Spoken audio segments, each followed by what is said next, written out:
Привет, дорогой друг, с тобой Василий, и сегодня я расскажу тебе про те вещи, которые мне кажутся странными, непонятными или забавными в Индонезии и в частности на острове Бали.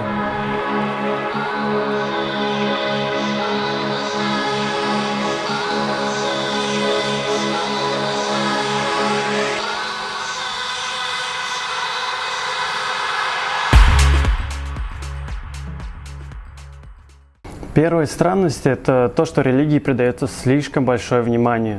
Индонезия – страна очень религиозная и даже на государственном уровне представлена защитой религии. Например, в местном паспорте есть пометка «Ваша религия». Человек при получении вот этого паспорта, или по-другому называется ID-карта, он указывает, какая у него религия. И если получилось так, что, например, местный парень хочет жениться на девушке, но у них разная религия, то могут быть проблемы. Если можно пройти государственные правовочки, то часто семья будет против такой свадьбы. И кому-то из них придется сменить религию. Если ты думаешь, что здесь можно вписать в свой паспорт какую-то другую религию, например, агностик, атеист, пастафарианец или что ты там еще хочешь, то могу тебя разочаровать, здесь такое невозможно. В Индонезии всего 5 религий. Ты можешь выбирать только из 5 основных религий. Это мусульманство, индуизм, буддизм, протестантизм и католицизм. При наличии 5 религий главной все-таки является здесь ислам, потому что его исповедует большинство населения. И даже я слышал такие истории, когда люди сами специально выбирают ислам, даже если они не исповедуют его, просто чтобы получить какие-то выгоды в жизни. И, конечно, с развитием современных технологий религия утрачивает свои силы. И мы видим кругом ужесточение религиозных фанатиков, приход во власть каких-то религиозных политиков и прочие вещи. Я считаю, это просто агония религии. И она потихоньку сдает свои позиции под напором современных технологий, современных знаний. И я надеюсь, в скором будущем религия все-таки останется таким пережитком прошлого, от которого люди откажутся. В дополнение еще скажу про религиозную полицию. Индонезия страна очень разная, и на каждом острове своя культура, свой язык, традиции. Вот в некоторых регионах есть своя местная религиозная полиция. Есть государственная, официальная, и есть вторая полиция. Здесь, например, на Бали она называется Печалан, и ее называют как деревенской полицией. Она часто решает вопросы какого-то мелкого хулиганства, и либо какой-то охраны, такие вот вещи. И если они могут решить какой-то вопрос, то они обычно говорят, ну иди к обычной полиции. И я знаю, часто люди выбирают именно идти к ним, потому что знают, что получат от них помощь. Так вот, они еще занимаются вопросами религии, то есть вас могут наказать за неуважение к местной религии. Допустим, вы сделаете какую-то гадость в храме или еще что-то. Вот приведу пример. Здесь есть такой праздник Ого-Ого. Это связанный, по-моему, с Новым годом праздник. И потом есть день тишины. Это день называется Ньяпи, когда нельзя выходить на улицу, нельзя включать свет дома, так, чтобы его можно было видеть снаружи. Нельзя шуметь и делать прочие вещи. И как раз Печалан занимается тем, что они следят, чтобы люди не нарушали вот этих правил в течение Ньяпи. И, допустим, если вы вышли на улицу, то вас поймает Печалан и заставит, например, отмывать храм, либо вам придется выплатить какой-то штраф большой. Или, например, такая история. Мой друг поехал в командировку в город Ачех. Город Ачех – это город, в котором все люди живут по законам шариата. И мой друг, он гей. Мы как-то с ним переписывались, и он мне говорит, что-то скучно.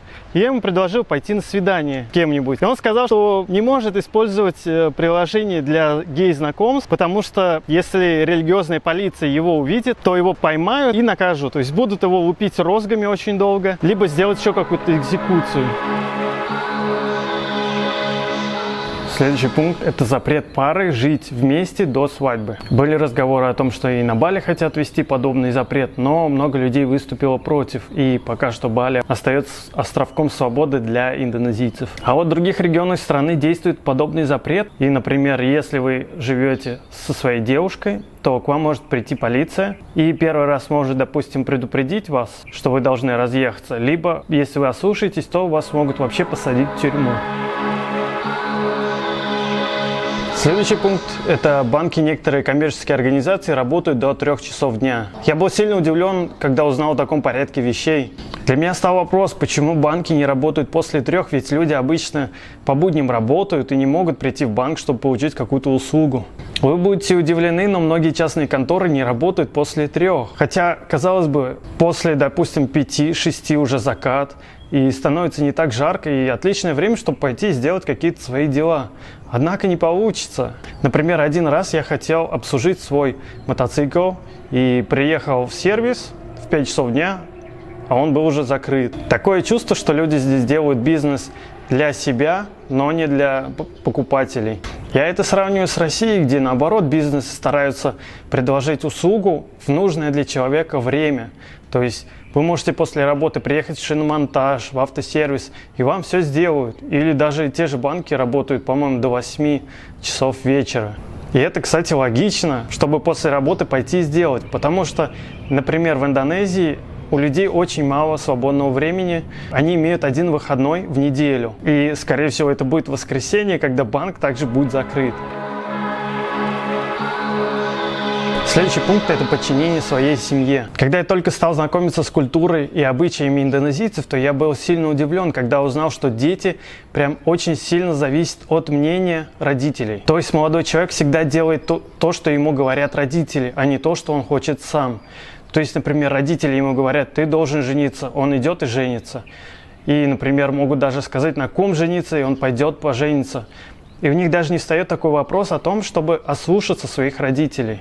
Я думаю, это очень сильно переплетается с традиционностью местной культуры и с религиозностью. Детей не учат мыслить критически, подвергать сомнению мнение авторитетов или, например, подвергать сомнению религию или еще что-то. Хотя, конечно, я уверен, скоро наступит перелом в головах молодых людей, потому что западная культура все-таки завоевывает умы, и они перенимают через сериалы, через фильмы вот это мышление западного человека, когда человек сам определяет свой путь, а не использует каких-то авторитетов или родителей, родственников или еще кого бы то ни было. Конечно, я понимаю, почему так происходит. Таких детей проще контролировать, и с детства их воспитывают такими немножко аморфными, податливыми и исполнительными, чтобы потом получить от них какую-то выгоду. Но с другой стороны, я считаю, это не очень честное воспитание, когда ты воспитываешь ребенка зависимого от твоего мнения.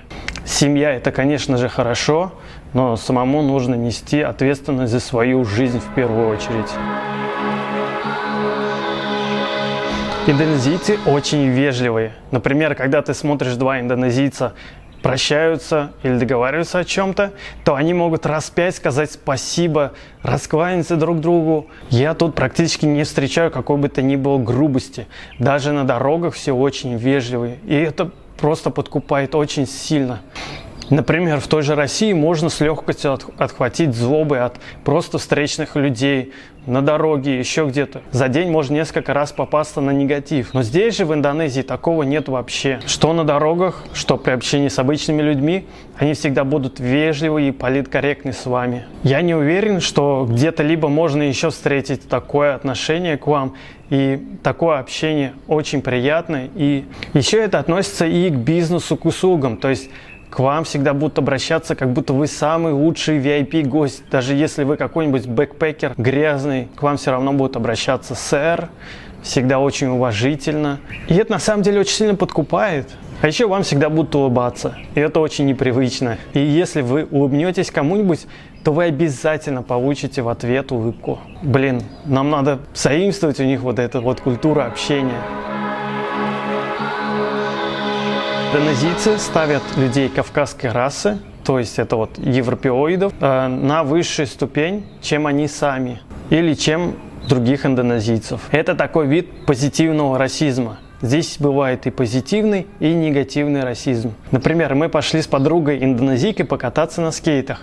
И там была еще какая-то группа, которая занималась йогой на открытом небе. И я стал кататься, она тоже присоединилась. И тут их главный подошел к ней и сказал: пожалуйста, не катайся. Но он ничего не сказал про меня, то есть я продолжу кататься без проблем. И здесь такое встречается очень часто, то есть вам будут прощать многое того, чего не простят местным. Здесь, как я уже говорил, вас будут называть мистер или сэр только потому, что вы европеец. Я, например, своим друзьям говорил: ну, не называйте меня сэром, не называйте меня мистером, просто по имени, зачем такие регалии? И парень мне говорит: ну, нас так в школе учили, если ты видишь белого человека, то обращайся к нему мистер. В то же самое время вы будете получать и негативные какие-то вещи. Еще местные жители считают белую кожу очень красивой. Например, если местная девушка с загорелой кожей, то местные парни будут считать ее некрасивой или даже уродиной. То есть загорелая кожа для них уродливая, что, кстати, наоборот для русских.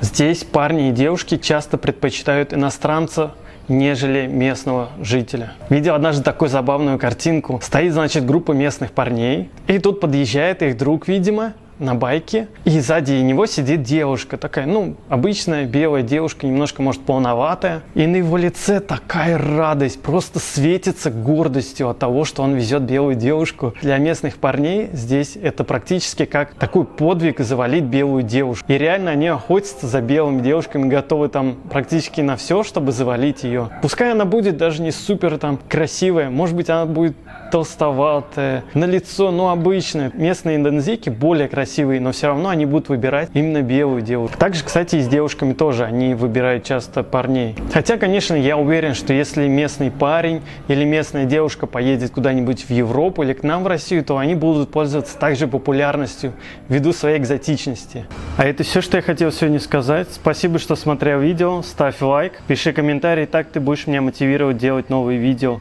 Ну и если хочешь, подпишись. Всем пока!